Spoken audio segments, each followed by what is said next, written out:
মুসলমানদের ঈমান হলো উমর ইবনুল খাত্তাবের ঈমান, মুসলমানদের ঈমান হলো আলী হায়দারের ঈমান, মুসলমানদের ঈমান হলো সুলতান সালাউদ্দিন আইয়ুবীর ঈমান, মুসলমানদের ঈমান হলো মুহাম্মদ বিন কাসিমের ঈমান, মুসলমানদের ঈমান হলো শাহজালাল ইয়ামিনের ঈমান।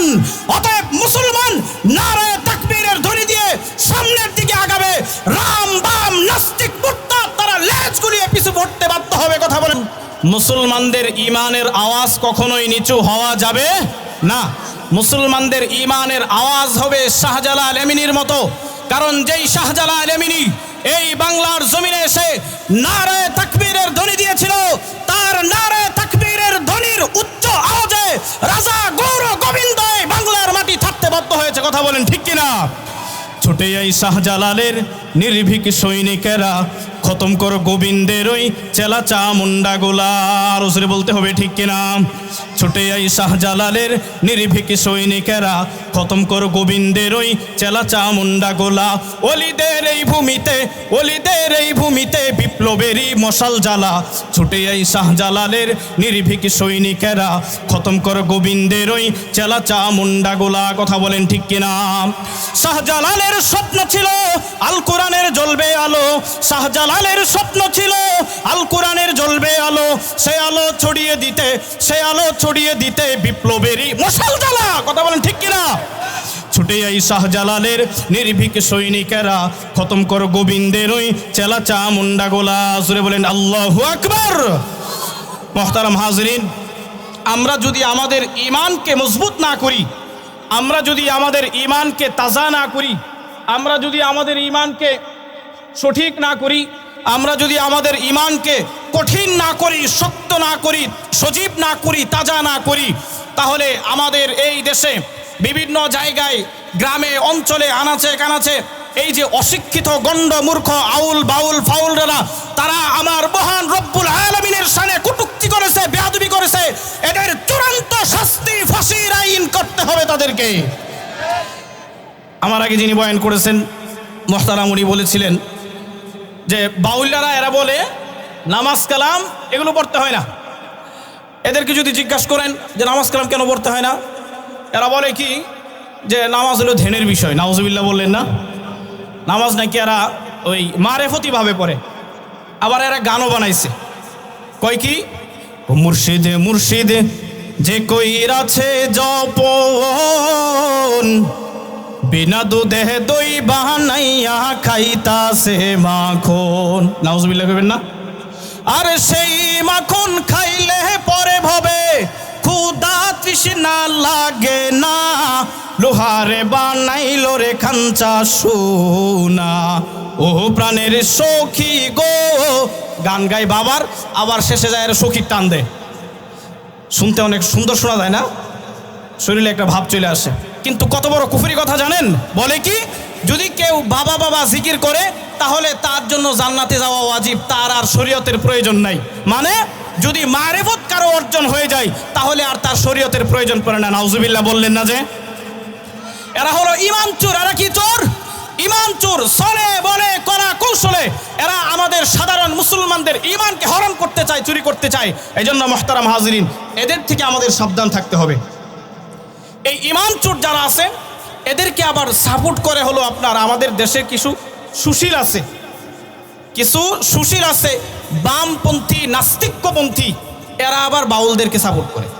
এর কারণ হইল বাউলরা ইসলাম ধর্মকে খুব সুন্দর করে তারা বিকৃত করতে পারে, আর এই জিনিসটা নাস্তিকদেরকে আনন্দ দেয়। এই কারণে তারা বাউলদেরকে সাপোর্ট করে। এই জন্য মুহতারাম হাজরিন, তাদের থেকে আমাদের সাবধান থাকতে হবে। আমাদের পরবর্তী প্রজন্মকেও আমাদের সাবধান রাখতে হবে। কথা বলেন ঠিক কিনা? ঈমানের যে কথা বলতেছিলাম, আমাদের ঈমানকে মজবুত করতে হবে। ঈমান হতে হবে আমাদের সাহাবা ইকরামদের ঈমানের মতো। সাহাবা ইকরামের ঈমান কেমন ছিল? রাসূলুল্লাহ সাল্লাল্লাহু আলাইহি ওয়াসাল্লামের একজন সাহাবী হযরত আব্দুল্লাহ ইবনে হুযাফা রাদিয়াল্লাহু তাআলা আনহু, ওনার জীবনী যদি আমরা পড়ি, উনি যে ঈমানের কেমন পরীক্ষা দিয়েছেন, ঈমানের পরীক্ষার চূড়ান্ত পর্যায়ে পৌঁছে তিনি আল্লাহর দ্বীনকে সমুন্নত করেছেন। কথা বলেন ঠিক কিনা? আল্লাহ পাক রব্বুল আলামিন কুরআনুল কারীমের মধ্যে বলেছেন, আমিনু কামা আমানান নাস, আমিনু কামা আমানান নাস। ঈমান আনো তোমরা ঈমানদারদের মতো, সাহাবায়ে কেরামের মতো। তাফসীরের কিতাবের মধ্যে আসছে নাস দ্বারা উদ্দেশ্য হলো সাহাবায়ে কিরাম।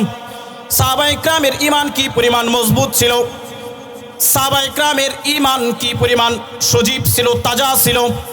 দ্বীনের জন্য, আল্লাহর রসুলের জন্য, আল্লাহর জন্য তারা তাদের নিজের জীবনটাকে বিসর্জন দিয়েছেন। রাসূলুল্লাহ সাল্লাল্লাহু আলাইহি ওয়াসাল্লামের একজন বিখ্যাত সাহাবী নাম হলো হযরত আব্দুল্লাহ ইবনে হুযাফা রাদিয়াল্লাহু তাআলা আনহু। আব্দুল্লাহ ইবনে হুযাফা রাদিয়াল্লাহু তাআলা আনহু তিনি ঈমানের কি পরিমাণ পরীক্ষা দিয়েছেন। হযরতে ওমর ইবনুল খাত্তাব রাদিয়াল্লাহু তাআলা আনহুর সময় মুসলমানদের সাথে রোমদের সরাসরি যুদ্ধ হয়। সেই যুদ্ধে রোম বাদশার আদেশ ছিল সেনাপতির প্রতি, যুদ্ধের ফলাফল যাই হয় হোক, তুমি কিছু মুসলমান সৈন্যবাহিনীদেরকে, জীবিত কিছু মুসলমান সৈন্যবাহিনীদেরকে গ্রেফতার করে নিয়ে আসবা। রোম বাদশার আদেশে তার সেনাপতি যুদ্ধের পরে কিছু মুসলমান সৈন্যবাহিনীকে গ্রেফতার করে নিয়ে আসছে। সেনাপতি কিছু মুসলমান সৈন্যদেরকে গ্রেফতার করে রোম বাদশার সামনে যখন হাজির করা হলো, এবার রোম বাদশাহ মুসলিম সৈন্যদেরকে উদ্দেশ্য করে বলতেছে, তোমাদের মধ্যে আমির কে? তখন আব্দুল্লাহ ইবনে হুযাফা রাদিয়াল্লাহু তাআলা আনহু তিনি বলেন, আমি হইলাম আমির। রোমের বাদশাহ আব্দুল্লাহ ইবনে হুযাফাকে ডাক দিয়ে বলে, তুমি আমার কাছে আসো, আমার পাশে বসো। এরপরে আব্দুল্লাহ ইবনে হুযাফা রাদিয়াল্লাহু তাআলা আনহু রোম সম্রাটের পাশে বসছেন। বসার পরে রোম সম্রাট এবার আব্দুল্লাহ ইবনে হুযাফাকে বলতেছেন, আব্দুল্লাহ, তোমাকে তো মন চাই মহব্বত করতে, ভালোবাসতে, তোমাকে তো মন চাই দিল থেকে মহব্বত করতে, কিন্তু আমাদের এই মহব্বতের মধ্যে, এই ভালোবাসার মধ্যে একটা জিনিস প্রতিবন্ধক হয়ে দাঁড়াইছে, সেটা হলো তুমি হইলাম মুসলমান, আমি হইলাম কাফের, আমি হইলাম খ্রিস্টান। তবে আব্দুল্লাহ, তোমাকে আমি কিছু শর্ত দেই, এই শর্তগুলি যদি তুমি মানো তাহলে আমি তোমাকে এবং তোমার সাথে আরো যারা বন্দী আছে সবাইকে আমি মুক্তি করে দিব। বলে, কি শর্ত? এক নাম্বার শর্ত হলো, আব্দুল্লাহ, তোমাকে আমি আমার এই রোম সাম্রাজ্যে দেখতেছো, এই রোম সাম্রাজ্যের অর্ধেক সাম্রাজ্য তোমার নামে লিখে দিব। শুধু তাই না, তোমার সমাজের মানুষ অনেক নানান ধরনের কথা বলবে, এ কারণে আমি আমার নিজের কন্যাকে তোমার সাথে বিবাহ দিয়ে দিব। শুধু তাই না, আমি যখন মৃত্যুবরণ করব, আমার মৃত্যুর পরে রোম সাম্রাজ্যের, পুরা রোম সাম্রাজ্যের মালিক তুমি হবে। এভাবে যখন কয়েকটা প্রস্তাব দেই, কিতাবের মধ্যে আসছে আব্দুল্লাহ ইবনে হুযাফা রাদিয়াল্লাহু তাআলা আনহু এত বড় বিশাল রোম সাম্রাজ্যের দরজার মধ্যে দাঁড়িয়ে তিনি ঘোষণা করছেন, ইয়া কালবার রুম, হে রোমের কুকুর, তুই কি মনে করছিস তোর এই রোম সাম্রাজ্য আর কিছু লোক দেখিয়ে আমার ঈমানকে তুই হরণ করবি? শুনে রাখ ভালো করে, শুধুমাত্র রোম সাম্রাজ্য কেন, গোটা দুনিয়াও যদি আমাকে দিয়ে দেওয়া হয়, এরপরেও আব্দুল্লাহ ইবনে হুযাফার ঈমানকে তুই ক্রয় করতে পারবি না। সুবহানাল্লাহ বললেন না? এই ছিল সাহাবীদের ঈমান। এই কথা যখন বলছে, এবার বাদশা, রোমের বাদশা একেবারে রেগে মেগে, অবস্থা খারাপ। রোমের বাদশা ভিতরে চলে গেছে, আন্দার মহলে গিয়ে অর্ডার করতেছে, এই সেনাপতিরা, নতুন তাকে ধরে নিয়ে আসছো, এই জন্য তার ঈমানের পাওয়ারটা অনেক বেশি, তার ঈমানের পাওয়ার আমি কমায় দিব। যাও আব্দুল্লাহ ইবনে হুযাফাকে কারাগারে বন্দি করে রাখো। আর চিকিৎসককে বলে দিছে, কোনো খাবার দাবার পানীয় কোনো কিছু দেওয়া হবে না, শুধুমাত্র যখন তোমরা দেখতে পাইবা তার অবস্থা খুব সিরিয়াস, তখন একটু সামান্য খাবার আর পানি দিবা, কিন্তু জেনে রাখো ওই খাবারটা হবে শুকুরের গোশত আর পানিটা হবে মদ মেশানো পানি। নাউজুবিল্লাহ বললেন না? আব্দুল্লাহ ইবনে হুযাফাকে জেলখানায় বন্দি করা হলো। এরপরে এভাবে কয়েকদিন অতিক্রম হয়, খাবার দেয় না, পানিও দেয় না, কোনো কিছুই দেওয়া হয় না। এক পর্যায়ে আব্দুল্লাহ ইবনে হুযাফা রাদিয়াল্লাহু তাআলা আনহু খাবার আর পানি গ্রহণ না করার কারণে ওনার স্বাস্থ্যের অবনতি হচ্ছে দিন দিন। এক পর্যায়ে কিছুদিন পর চিকিৎসক দেখতে পাইল আব্দুল্লাহ ইবনে হুযাফার অবস্থা খুবই খারাপ। বাদশার কাছে গেছে, এই বাদশা, আব্দুল্লাহ ইবনে হুযাফার শরীরের অবস্থা তো ভালো না, খুব সিরিয়াস অবস্থায় আছে। বাদশা অর্ডার করে দিয়েছে, যাও কিছু খাবার নিয়ে যাও, তবে খাবারটা হবে শুকরের গোশত আর পানি হবে মদ মেশানো পানি। এবার সেই খাবার নিয়ে আব্দুল্লাহ ইবনে হুযাফার কাছে গেছে। আব্দুল্লাহ ইবনে হুযাফার সামনে যখন খাবার উপস্থাপন করা হয়েছে, আব্দুল্লাহ ইবনে হুযাফা যখন খাবার খাওয়ার জন্য প্রস্তুতি গ্রহণ করলেন, এমত অবস্থায় চিকিৎসক বলতেছে, আব্দুল্লাহ এই খাবারটা কিন্তু শুকরের গোশত এবং পানিটা কিন্তু মদ মিশানো পানি। যখন চিকিৎসক এই কথা বলছে, বলার সাথে সাথেই আব্দুল্লাহ ইবনে হুযাফার যদিও শরীরের মধ্যে কোনো শক্তি নাই, কিন্তু তিনার ইমানের এতটাই জজবা আর ইমানি শক্তি ছিল, সাথে সাথে তিনি সামনের খাবারটাকে এক লাথি দিয়া দূরে সরায় দিছে। সুবহানাল্লাহ বললেন না? এই দৃশ্য দেখে চিকিৎসক অবাক হয়ে গেছে। চিকিৎসক রোম বাদশার কাছে এসে বলতেছে, এই বাদশা নামদার, দেখলাম তার শরীরের অবস্থা একেবারে অবনতি, কিন্তু কোত্থেকে জানি শরীরের ভিতরে তার এমন শক্তি আসছে, এক লাথি দিয়া সামনের খাবারগুলি সব উড়ায় ফালায় দিছে। আসলে ওটা দেহের শক্তি না, ওইটা হলো মুসলমানদের ইমানি শক্তি। কথা বলেন ঠিক কিনা? এবার রুমের বাদশা বলতেছে, যেহেতু তার দেহের শক্তিও বাইরে গেছে, এবার তার ইমানের পরীক্ষাটা আমি করব। জেল থেকে তাকে বের করে নিয়ে আসো। জেল থেকে বের করে আনা হয়েছে। এবার বাদশা বলতেছে, বড় বড় ডেক তোমরা উপস্থাপন করো, চুলার মধ্যে আগুন জ্বালাও। আগুন জ্বালানোর পরে বড় ডেক বসানো হয়েছে, গরম পানি দেওয়া হয়েছে। ঘটনা আরো বিস্তারিতভাবে বলা যায়, কিন্তু আমি সংক্ষিপ্তভাবে বলে শেষ করে দিচ্ছি। শুধুমাত্র মুসলমানদের ঈমান কেমন মজবুত হওয়া চাই এটা বোঝাবার জন্য এই ঘটনাটা বলা উদ্দেশ্য। রোমের বাদশা বলতেছে সেনাপতিদেরকে, চুলা জ্বালাও, আগুন জ্বালাও, বড় বড় ডেক বসাও, পানি বসাও, পানি গরম করো। এবার পানি গরম করা হয়েছে। আব্দুল্লাহ ইবনে হুযাফা সহ আরো যত বন্দী মুসলমান ছিল সবাইকে জেলখানা থেকে বের করে আনা হয়েছে। এবার আব্দুল্লাহ ইবনে হুযাফাকে রোমের বাদশা বলতেছে, আব্দুল্লাহ ইবনে হুযাফা, এখনো সময় আছে, দেখো তোমার সামনে এই ডেকগুলো বসানো হয়েছে গরম পানির মধ্যে, তোমাকে এখানে ফুটন্ত আগুনের মধ্যে, ফুটন্ত পানির মধ্যে জ্বালানো হবে। এখনো সময় আছে, তুমি আমার শর্তগুলি মেনে নাও। তুমি তোমার ঈমান ত্যাগ করে, তোমার ধর্ম ত্যাগ করে আমার ধর্ম চলে আসো। আব্দুল্লাহ ইবনে হুযাফা নারাজ, ঈমান ত্যাগ করবে না।